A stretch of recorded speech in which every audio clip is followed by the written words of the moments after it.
Hey everyone, Token Dave over here, the dorky token black guy that's just trying to get by. And welcome to another edition of the Token 5. My top 5 list of a subject matter, and this edition of the Token 5 is in conjunction with the Street Fighter flashback. In celebration of the 30th anniversary of Street Fighter, I'm taking it upon myself to share my thoughts and memories on playing the arcade and console games at that period of time, and as well as share my thoughts and feelings on other Street Fighter related media. The Street Fighter world has a ton of characters, diverse and intriguing characters. One thing in every story though, there are protagonists and antagonists. And a series or story is only as good as the antagonist. So, with that being said, I was sitting there and I was thinking, when people talk about antagonists with Street Fighter, they really mainly talk about the 3 big bads. Well, technically it's really 5 big bads, technically, but, 2 people I don't really consider, real antagonists or villains, But neither here, with those people, I think most of them really just equate them as the best just because of how powerful they are. And the thing is, to be frank, a lot of the antagonists in Street Fighter are probably, not OP and everything. Actually, to be honest, almost every antagonist that I really like are really, not probably the most powerful. So, with all that said, I'm going to give my top 5 antagonists of the Street Fighter series. Now, a couple of things you keep in mind.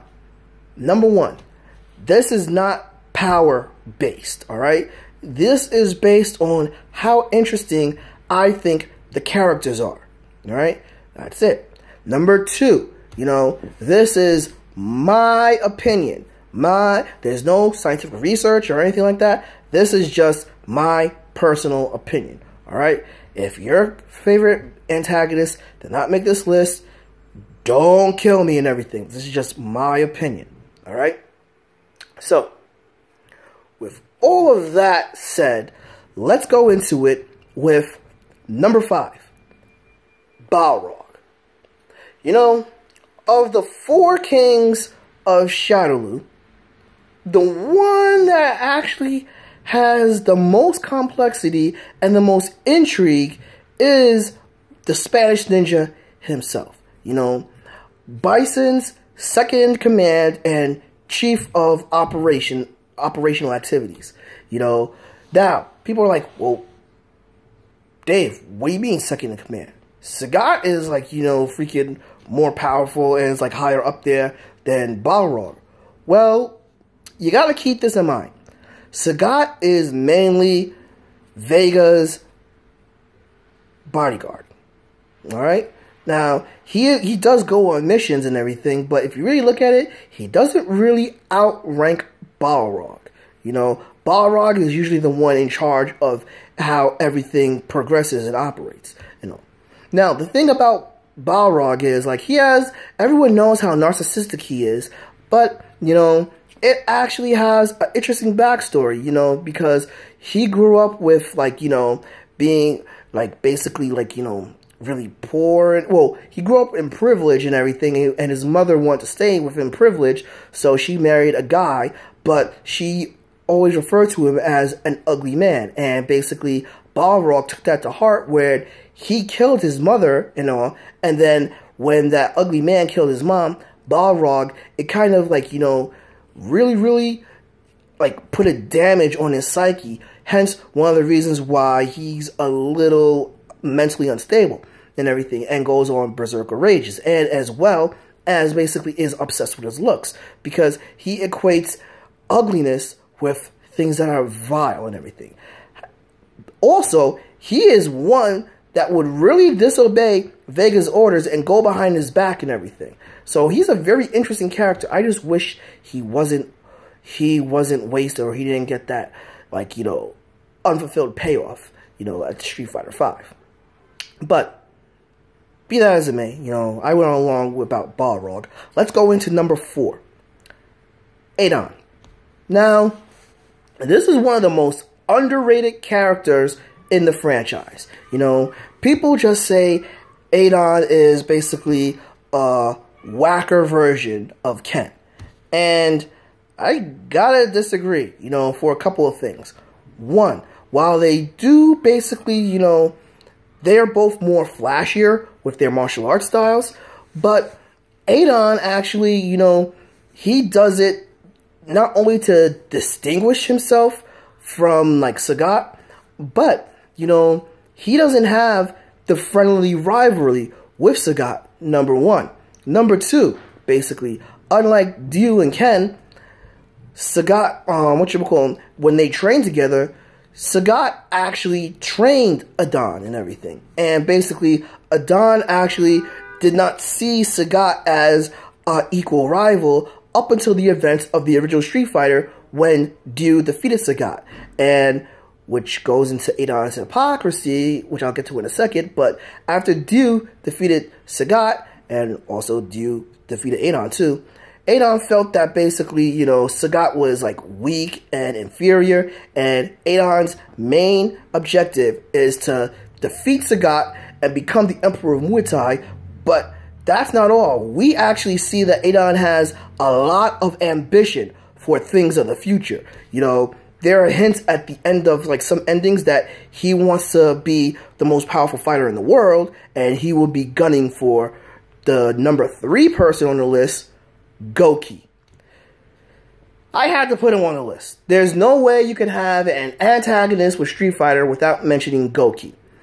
Goki is, like, basically, he is everything. He is, like, so overpowered, but he is very compelling too. You know, he actually, with the movie coming out later this week and everything, you know, he actually fell to the dark side of, you know, the Ansaskin. You know, he actually got consumed by the martial arts. So instead of trying to become more powerful by controlling it, he allowed the art to control him and consume him. But he has gone further than anyone else. By the same token, though, he does actually have a code, which is pretty interesting, because if you look at anyone else on this list, they don't have a code. Goki wants to fight someone that's powerful, or as powerful as him, or more powerful, so he can have the ultimate death match and everything.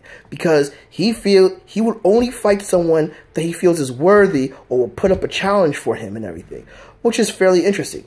Yeah, sure, he'll give you a cheap blow here and there, rarely though, but, you know, it's interesting someone that's very powerful and very a force of nature, but actually has a code of ethics, which most people don't really have, or most antagonists, especially ones written today, don't really have. Number 2, Judy. Judy was a breath of fresh freaking air with Street Fighter 4, because, to be honest, Seth could not carry it as a villain in Street Fighter 4. Sorry, no way.